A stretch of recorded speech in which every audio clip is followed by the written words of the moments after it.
First, second గ్రేడ్‌లో ఉన్న పైల్స్‌కి home remedies అనేది work out అవుతదా? ఎట్లాంటి హోమ్ రెమెడీస్ ఉన్నాయి? ఇవి ఫస్ట్ ఆఫ్ ఆల్ పైల్స్ వచ్చినాయి అంటేనేమో దానికి సర్జరీ తప్ప వేరే ఆప్షన్ లేదు.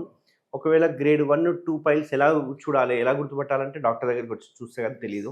ఎందుకంటే 1, 2 అనేవి పెద్ద సింప్టమ్స్ తెలియవు కాబట్టి ఖచ్చితంగా డాక్టర్ చూసిన తర్వాత మనం లోపల 1 2 3 4 అనేది చెక్ చేస్తాం ప్రాక్టోస్కోపీ ద్వారా కాబట్టి తెలుస్తది. సో, 1, 2 వచ్చిన వాళ్ళకి 100% సర్జరీ అనేది అందరికీ మేము ప్రిస్క్రైబ్ చేయము. ఎందుకు అంటే వాళ్ళు సింప్టమాటిక్‌గా ఉండి ఒకవేళ పెయిన్ వస్తుంది, బ్లీడింగ్ వస్తుంది అట్లాంటి వాళ్ళకి 100% సర్జరీ చెప్తాము. ఒకవేళ మన రెగ్యులర్‌గా చూయించుకోనికి కొందరు వస్తుంటారు. సరే అసలు ఉన్నాయా? లేవా? నాకెందుకో డౌట్ వస్తుంది. అట్లాంటి వాళ్ళకి 1, 2 ఉందంటే మేము సర్జరీ ఏం ప్రిస్క్రైబ్ చేయం. సో, వాళ్ళకేంటంటే ఫుడ్ హ్యాబిట్స్ మార్చుకోవడం, లైఫ్ స్టైల్ మోడిఫికేషన్ చేసుకోవడము, ఎప్పుడైనా హార్డ్ మోషన్ పోవాలనిపిస్తే పోతే గనక ఇమ్మీడియేట్‌గా లాక్సేటివ్స్ తీసుకోవడము.